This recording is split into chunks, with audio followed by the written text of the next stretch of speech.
Bueno, continuamos entonces hablando acerca del tema 4.2, el cual está relacionado con las pruebas de calidad.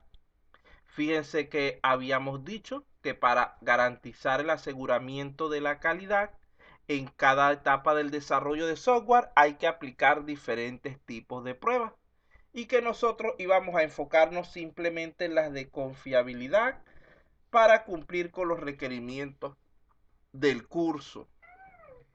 Por otra parte, en cuanto a la aplicabilidad de las pruebas, dijimos que existen diversos tipos de pruebas que podemos aplicar a nuestros proyectos. En un mundo ideal, deberíamos aplicarlas siempre todas para garantizar la máxima verificación del funcionamiento del sistema.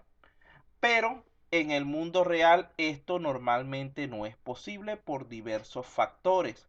Así que debemos seleccionar aquellas pruebas que resulten más adecuadas para cada caso. Aquí tenemos algunos de los principales factores que pueden incidir en la selección de las pruebas que vamos a aplicar. En primer lugar estaría el marco de referencia. No es lo mismo evaluar un software para un colegio que uno para un hospital o para una tienda. Cada uno tiene diferentes aspectos que debemos nosotros estudiar. En segundo lugar estaría el tipo de software. No es lo mismo evaluar aplicaciones de tipo transaccional que de tipo gerencial o que juegos de video, ya que cada una tiene sus propias particularidades específicas. En tercer lugar estaría la disponibilidad que exista de especialistas, tanto para la construcción como para la ejecución y análisis de dichas pruebas. Tenemos la cultura organizacional y la forma de trabajar del grupo de desarrollo, las cuales también podrían afectar las pruebas que vamos a realizar. Algo bastante importante a tomar en cuenta sería el presupuesto que tengamos nosotros asignados, porque esto va a limitar bastante las pruebas que se realicen, al igual que como lo afectaría la disponibilidad de tiempo. Recuerden que toda prueba va a necesitar de un tiempo para su construcción, para su ejecución y para su análisis.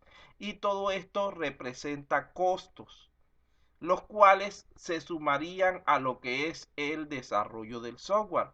Por eso es que muchas veces se minimiza lo que es la realización de pruebas para poder mantener el presupuesto dentro de los márgenes establecidos.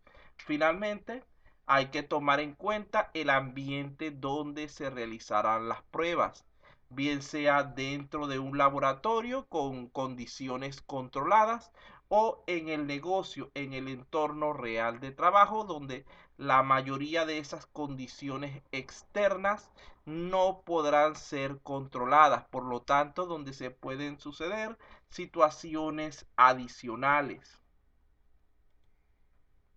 Después de esto, hablamos de la definición de confiabilidad, que en pocas palabras es el nivel de precisión con la cual la aplicación hace las funciones para las cuales fue creada y su capacidad para trabajar de manera continua incluso después de una falla. Entonces allí tenemos varios factores que podemos incluir dentro del concepto de confiabilidad que definen qué tanto va a garantizar ese sistema su trabajo para con el usuario. Vean que aquí tenemos algunos factores de diseño que van a favorecer lo que es la confiabilidad. Tenemos por una parte que el sistema debe ser completo, es decir, que no hayamos omitido ninguno de los requerimientos establecidos. Si se nos pidieron cumplir con 10 cosas, las 10 cosas deberían estar presentes en el sistema. En segundo lugar, hablamos de que debe ser correcto, que esos requerimientos que hemos reflejado dentro del sistema en la forma de especificaciones o funciones sean capaces de realizar adecuadamente las tareas que les corresponden. En tercer lugar, que el sistema sea estable, es decir, que presente un funcionamiento continuo.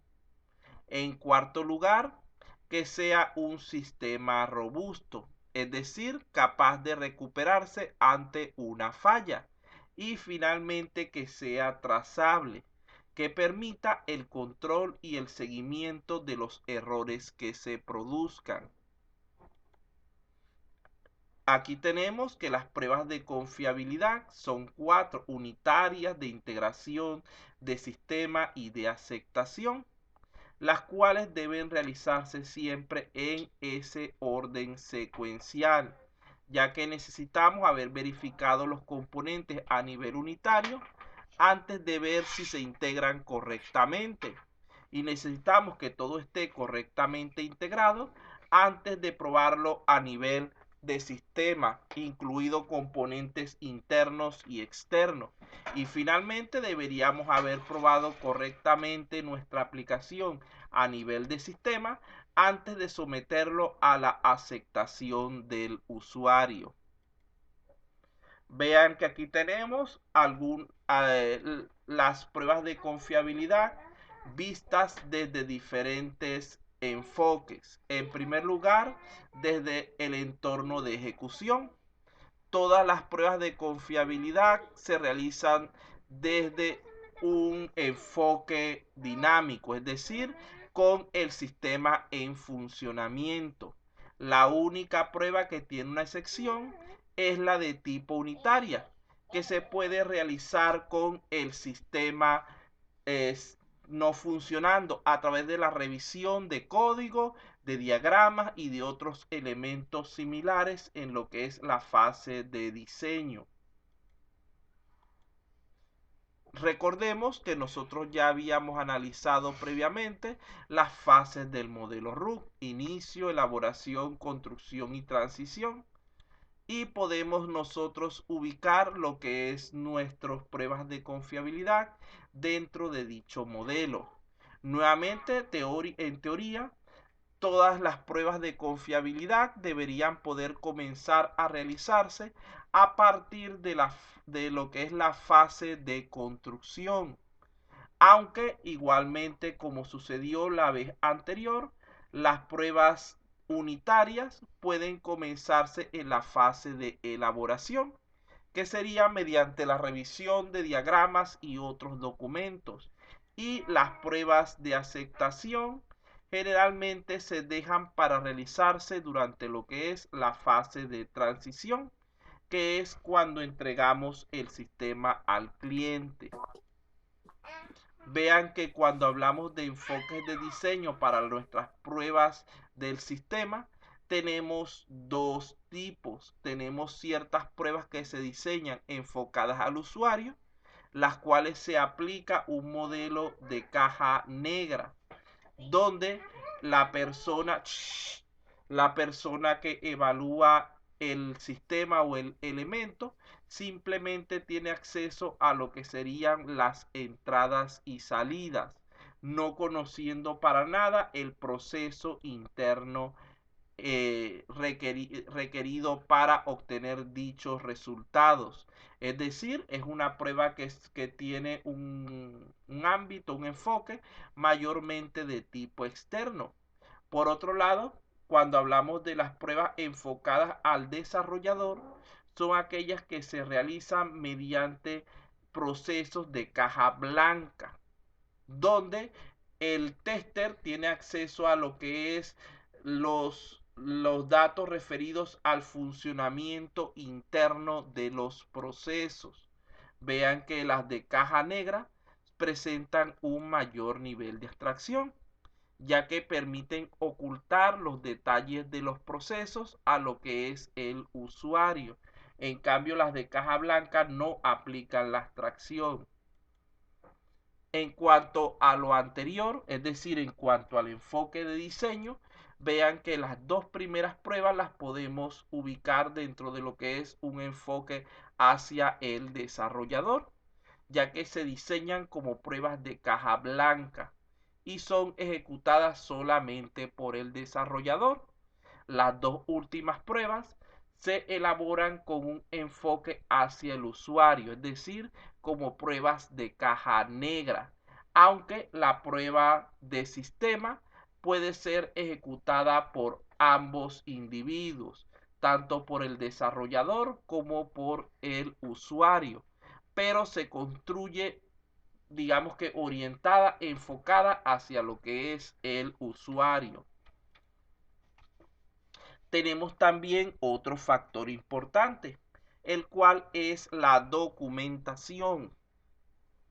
Fíjense que en este caso, cuando hablamos a nivel de documentación, decimos que toda prueba realizada por el desarrollador debería tener una documentación de tipo formal, mientras que las que son realizadas por el usuario, su documentación es por lo general bastante informal.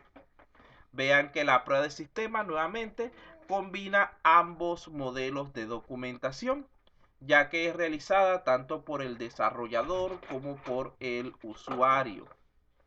Dentro de todos estos elementos que hemos hablado, podemos resaltar algunos actores fundamentales del proceso de pruebas.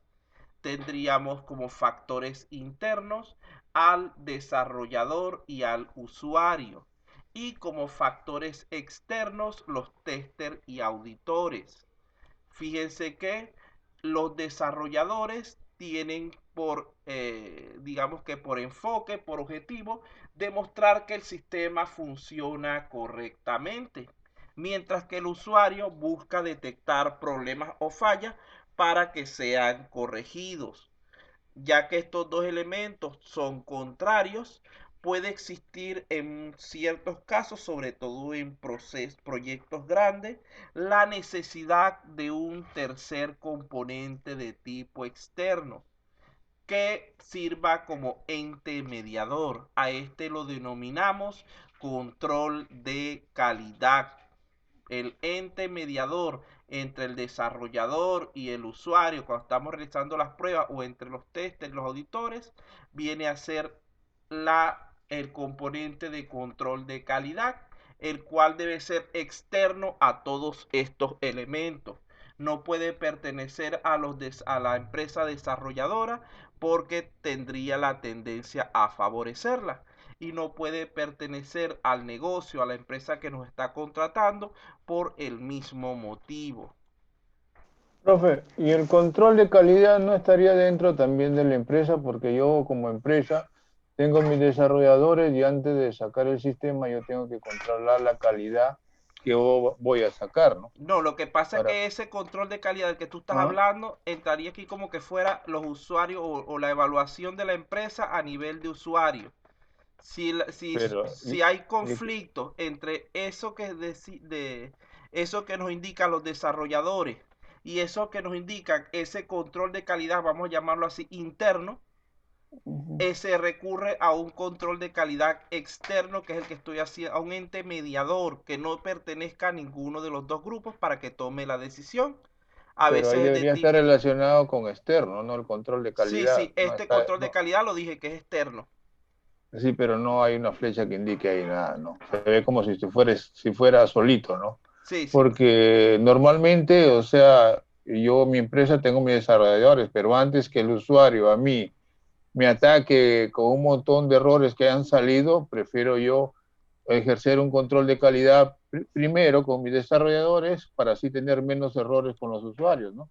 Vamos a colocarle aquí la palabra Mm. externo que la había colocado realmente. Ajá, entonces, pero acuérdate que aquí tú tienes dentro de esto que está aquí de usuario, él pasa primero por un control de calidad de la empresa, que es un control de calidad interno. Lo que estoy Sí, haciendo, eso es lo que yo digo, eso es lo que yo ajá, digo, lo que ¿no? estoy haciendo aquí referencia es que si no se puede llegar a un acuerdo entre estos dos bloques, es que se recurre a a ese segundo elemento, al control de calidad de tipo externo.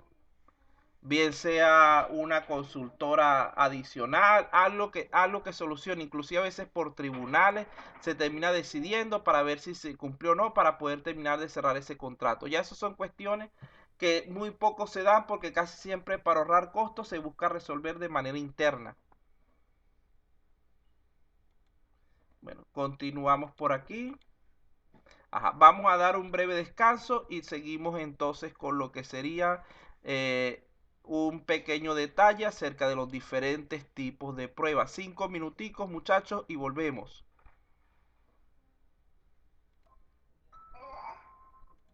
Listo, muchachos, continuamos entonces. Pues no podemos perder mucho tiempo, ya que, como ustedes vieron, es bastante material. Luego de allí hablamos acerca de lo que son las pruebas unitarias o de componentes.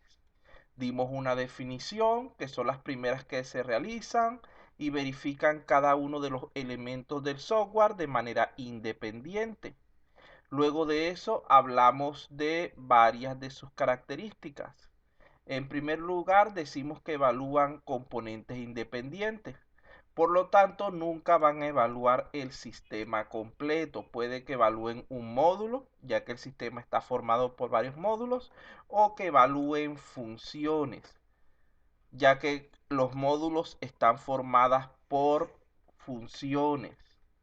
Por otra parte, dijimos que su ejecución podía ser tanto de tipo dinámica como estática, teniendo privilegio o preponderancia la ejecución de tipo dinámica, ya que la estática mayormente se realiza a nivel de documentación en las fases iniciales del proceso. Este tipo de pruebas son ejecutadas por el desarrollador, siendo su ámbito de caja blanca. Toda prueba que es diseñada para el desarrollador va a ser de caja blanca. Entonces dijimos aquí que son diseñadas para el desarrollador y que su documentación, por lo tanto, es de tipo formal. Luego hablamos de las pruebas de integración o de relaciones.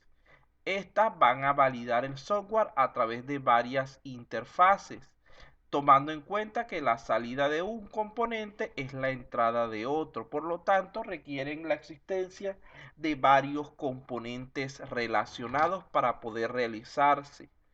Recuerden que cuando nosotros hacemos lo que son las pruebas de unitaria, evaluamos cada componente por separado, pero esto no nos garantiza que funcionen correctamente cuando están trabajando juntos, ya que pueden dar, por ejemplo, puede que la combinación de dos funciones no genere el resultado esperado. Por ejemplo, aquí esperábamos que amarillo más azul nos diera verde y resulta ser que nos dio morado. Por lo tanto, allí hay alguna clase de falla. Además, las imprecisiones individuales que pueden haber sido aceptadas dentro de los elementos a nivel de pruebas unitarias, vean que con un warning, con ciertas fallas menores, estos componentes pueden funcionar. Pero cuando los unimos para formar un solo componente más grande, por ejemplo, estas pueden ser funciones, cuando los unimos para formar un solo módulo, esas imprecisiones acumuladas pueden generar falla del sistema. Aquí tenemos nuevamente resumidas las características. Van a evaluar conjuntos de componentes, por lo tanto podrían evaluar módulos, ya que son conjuntos de funciones, o incluso podrían evaluar el sistema completo, que sería conjuntos de módulos. Nunca van a evaluar los elementos más simples con los que estemos trabajando. Su ejecución, al igual que la de todas las demás pruebas de confiabilidad de aquí en adelante, es de tipo dinámica. Este tipo de pruebas de integración son realizadas por el desarrollador. Por lo tanto, su ámbito es de caja blanca. Están diseñadas para el desarrollador.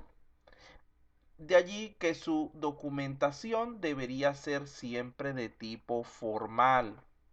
Luego de esto hablamos de las pruebas de sistema, que allí es donde realmente inician las evaluaciones del usuario. Por lo tanto, ya al decir que el usuario va a participar en las pruebas, esto nos implica que las mismas deben ser desarrolladas para el usuario, no para el desarrollador. Además de esto, como complemento para lo que eran las pruebas anteriores, ellas permiten la verificación de la comunicación externa. Las dos pruebas previas, la unitaria y la de integración, simplemente se limitaban a probar lo que es los componentes internos del sistema, dejando de lado todo factor externo.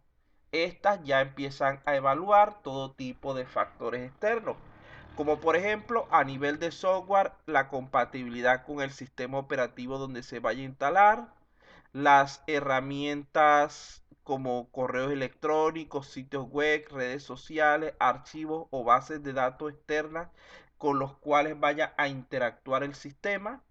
A nivel de hardware, los diferentes dispositivos donde vaya a ser utilizado, las diferentes redes que puedan ser permitidas y los componentes de entrada y salida especiales que puedan incluir, como por ejemplo una lectora de código de barra o cualquier otro dispositivo que pueda ser requerido para el funcionamiento de nuestro sistema. Las pruebas de sistema se van a clasificar en dos clases. Hablamos de pruebas alfa cuando son aquellas realizadas por el desarrollador y de pruebas beta cuando son aquellas realizadas por los clientes.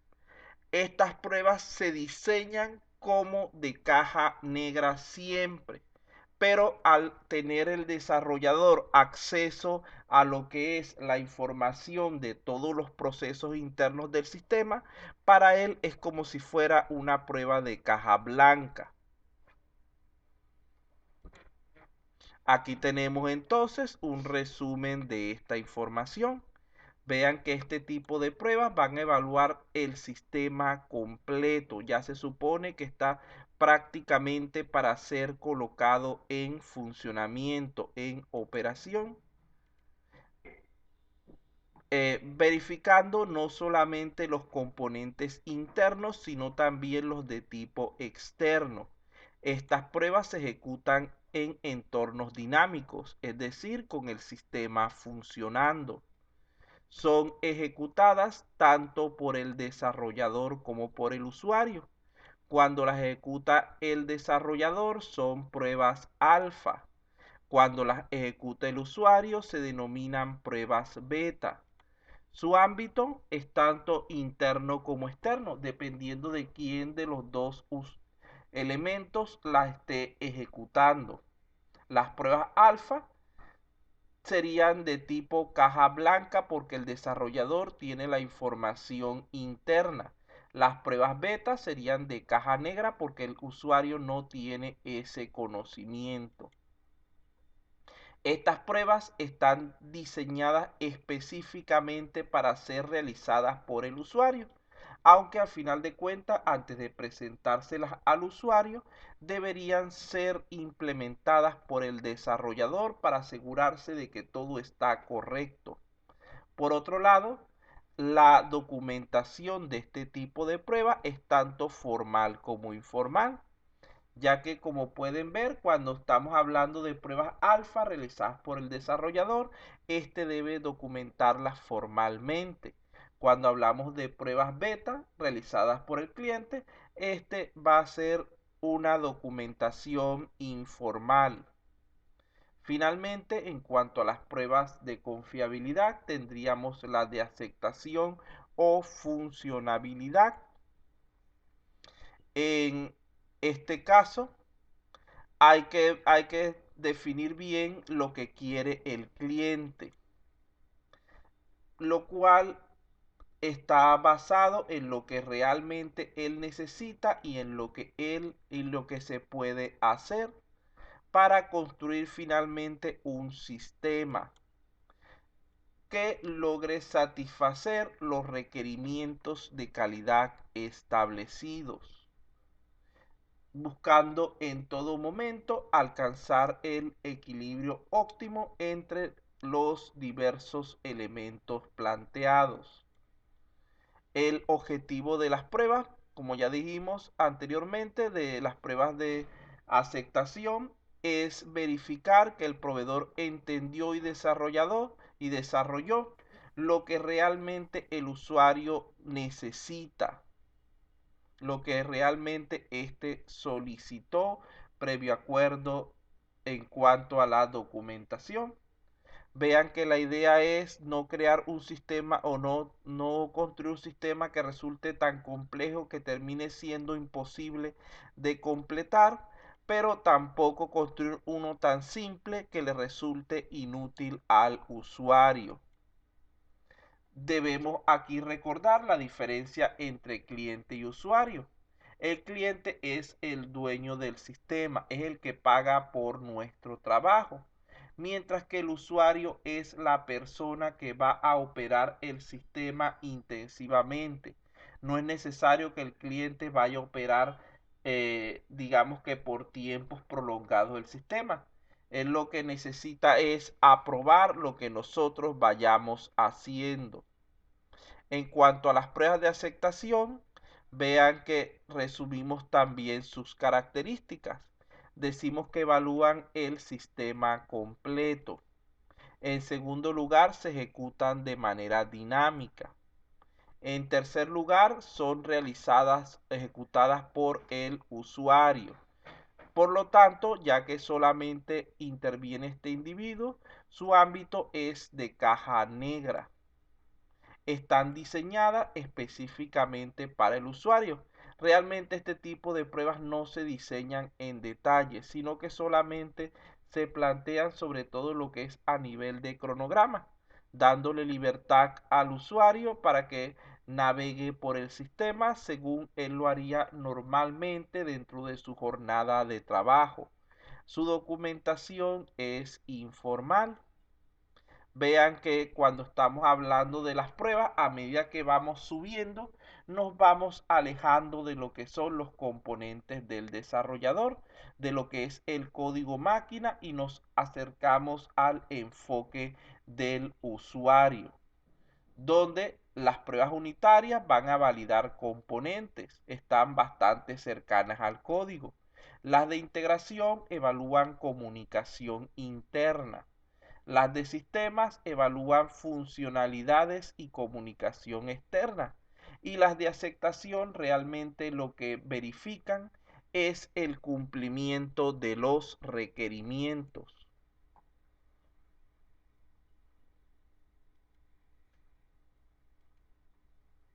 Luego de allí, sí, en ciertos casos podría hacerlo, pero generalmente cuando eso sucede es cuando son empresas pequeñas. Una empresa pequeña, a lo mejor el mismo dueño termina operando el sistema, por ejemplo, un restaurante, pero en empresas ya medianas y grandes, casi siempre el dueño de la empresa no trabaja dentro. Lo que hace es contratar personal y él se encarga solamente de la toma de decisiones estratégicas, no del trabajo manual. Entonces, por eso es que normalmente se considera que el usuario es una persona y el cliente es otra. Por ejemplo, en Toto, nuestro cliente es la empresa Toto, representada por un gerente, por un consejo directivo, etcétera. Y el usuario final termina siendo el conjunto de cajeros, de supervisores que laboran dentro de la empresa. Vean que no es lo mismo. Pero por ejemplo, si nos toca un software para el restaurante Tío Pepe, por decir un nombre, resulta ser que allí el mismo gerente, la misma persona que nos encargó, lleva lo que es el seguimiento del sistema como si fuera un supervisor, teniendo una cajera, teniendo los camareros, los cocineros, etcétera, que van a manipular ciertas partes del sistema. Pero él se va a encargar de esa supervisión continua del sistema, porque estamos hablando de una empresa sumamente pequeña. Entonces, mientras más grande la empresa, más alejado está el cliente del uso real del sistema. Bueno, luego de allí tendríamos lo que son las pruebas de regresión. Cuando nosotros estamos haciendo la evaluación del sistema, mediante las diversas pruebas logramos detectar diferentes errores, fallas, las cuales debemos solucionar. ¿Qué sucede? Una vez que nosotros solucionamos estas fallas, debemos someter el sistema a una nueva evaluación. Esto es a lo que llamamos el proceso de regresión o las pruebas de regresión, que consisten simplemente en volver a probar un componente del sistema que ya había sido evaluado y que se le detectó alguna falla la cual fue reparada para confirmar que sigue trabajando correctamente. Además de esto, las pruebas de regresión implican El número más que implican Presente, papá. 11-18 dice. ¿Ah? 11. Las pruebas de regresión implica el estar pendiente de ciertos detalles. Por ejemplo, que no se hayan originado efectos adversos en el módulo modificado debido a la reparación que hicimos. A veces, muchas veces yo mano que a ustedes les ha sucedido que arreglando una función de una falla X, resulta ser que cuando terminan de arreglar esa falla, la función tiene una falla diferente o el módulo tiene una falla diferente, que fue ocasionada por lo que ustedes arreglaron. Cambiaron un nombre a una variable, movieron algún valor, etcétera, y se presentó otra segunda falla. En segundo lugar, dice que hay que verificar que no hayan sido afectados negativamente otros componentes relacionados con el módulo que hemos reparado. Esto sobre todo se da al lugar de lo que es Ustedes saben que estamos hablando de que los diferentes módulos se comunican entre sí y que la salida de uno es la entrada de otro. Entonces nosotros con ese proceso de reparación pudiéramos en ciertos casos haber cortado esa comunicación. Y en tercer lugar, hay que verificar mediante las pruebas de regresión que los requerimientos establecidos se sigan cumpliendo. Vean que cuando hacemos las pruebas de regresión, deberíamos evaluar íntegramente el módulo que hemos reparado y decidir de manera selectiva qué pruebas vamos a efectuar para otros módulos relacionados que, aunque no se modificaron, pudieron haber sido afectados. Luego de esto, también hablamos un poco acerca de pruebas estadísticas y de defectos. Dijimos que las pruebas estadísticas se usaban mayormente para evaluar elementos no funcionales, mediante el uso de ciertas técnicas de promedio, frecuencia y otras de carácter estadístico, que permiten llevar esos elementos cualitativos, como por ejemplo el rendimiento, la seguridad, etcétera, a términos cuantitativos. Mientras que por otro lado, las pruebas de defecto se usaban principalmente para evaluar componentes de tipo funcional, ya que son mucho más exactas, dando resultados precisos que pueden ser predeterminados y permitiéndonos evaluar los elementos de manera cuantitativa directamente, no haciendo falta ningún tipo de conversión como en el caso anterior. Recordando que la prueba exhaustiva o la prueba al 100% del software se considera impracticable y que no existe ningún tipo de software que podamos decir que está 100% libre de errores. De allí que la idea es planificar y diseñar pruebas para poder detectar el máximo número y variedad de defectos con el mínimo consumo de tiempo y esfuerzo. Aquí tenemos algunas recomendaciones que sí las voy a pasar rápidamente. Debemos haber predefinido el resultado de salida. Debemos tratar de evitar probar nuestros propios programas. Debemos inspeccionar en detalle los resultados obtenidos de cada prueba. Debemos incluir para nuestros casos de prueba tanto datos válidos y esperados como no válidos o inesperados. Debemos probar si el software no hace lo que debe hacer, quiere decir si omitimos algún detalle, si el software hace lo que no debe hacer, es decir, si cometimos algún error. Debemos evitar los casos de los casos de prueba desechables o preparados sin cuidado. Es mejor no hacer las cosas que hacerlas mal.